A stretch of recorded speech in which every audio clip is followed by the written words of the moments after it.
House Bill 19. That will not be heard today.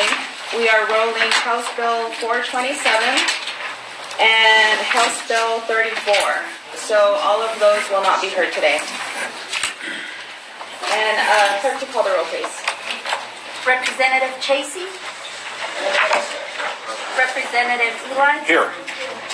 Representative Hockman Vigil. Representative Lente. Representative Nybert. Representative Ring. Here. Representative Zamora. Here. Vice Chair Representative Johnson. Here. Madam Chair Lewis. Here. Okay, we do have a quorum. And last Wednesday, our last meeting, we ended with House Bill 389, and we took all the comments from the public, so now we are moving on to the committee. Thank you, Madam Chair, and thank you, members of the committee. We do have an amendment that everyone should have gotten that was provided yesterday morning. And I'd like to explain that real quick if it pleases the Madam Chair. Do you want to move the amendment for discussion? I will. So moved, okay. In our discussions, sometimes in these bills you start to address more than one issue, and it complicates the matter, as we all know. And so all we've done in this amendment is we've gone back to the existing language in the existing law. So in two areas of this. The first is on page 1 of the bill, there was a strikeout, as you can see. An award of joint custody does not apply. So that just goes back to normal. Yes. The reason we struck that initially was because we believed it's redundant language in existing statute. But we didn't want to muddy up the waters, and we've had some questions on it, so we're just going back. Even though we still think it's redundant, we're just going to leave it as is. And then the second and last part of the amendment is on page 4.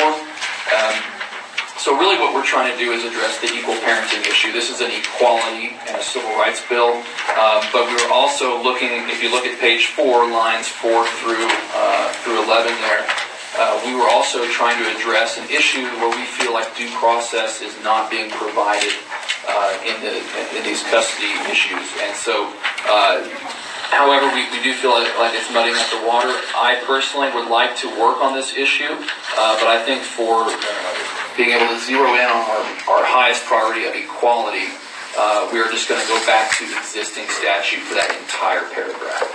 So that way we're not really having those discussions anymore, and we're really focused in on the equal parenting issue. Thank you, Madam Chair. Thank you. Committee members? Move adoption of the amendment.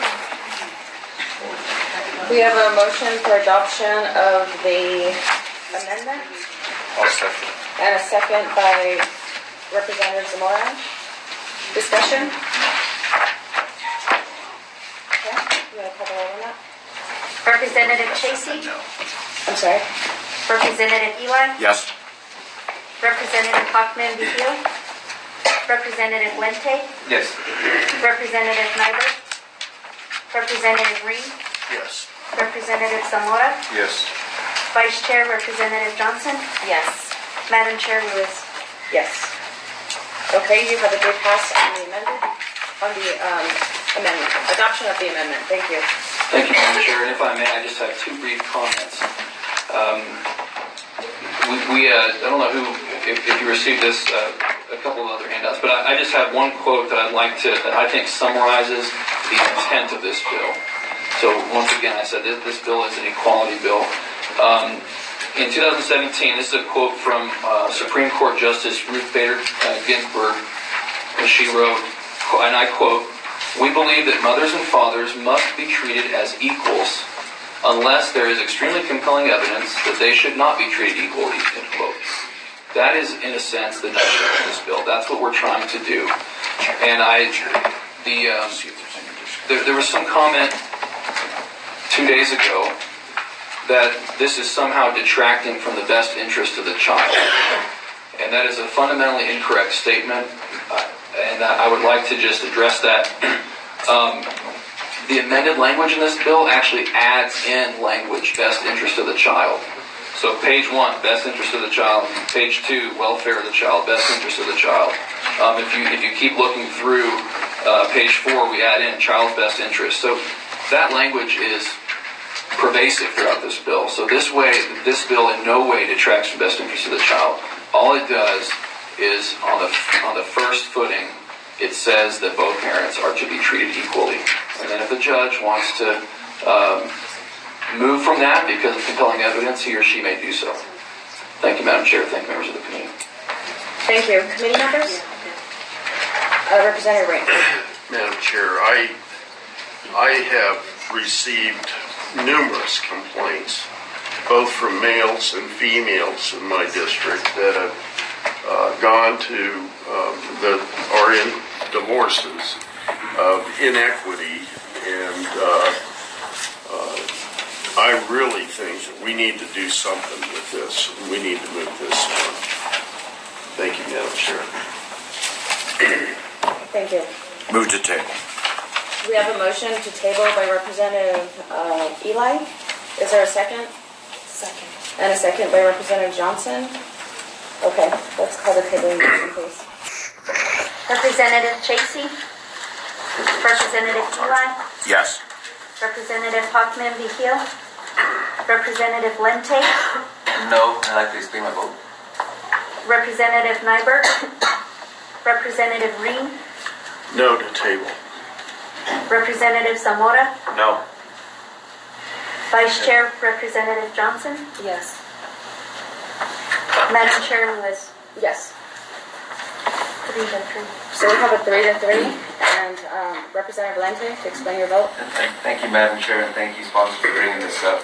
And when we heard this last Wednesday, this is an extremely emotional issue, and the women and men that were in the audience testifying to that point, I feel for them, and I think that as a Native American that was brought up with these types of issues that take place on Native lands more commonly than not, one thing that was talked about is the importance of family and the idea of being able to provide family support before we go to the courts. And this is extremely prevalent in my pueblo, for instance, where we have the notion of a godfather and a godmother, a viva, if you will, that's what it's called in our language, where we do all we can in the home to try to make sure that the people, that the godparents take on the responsibilities of the parents, so that at the very last stage they go to the courts for any type of interaction with the family institution.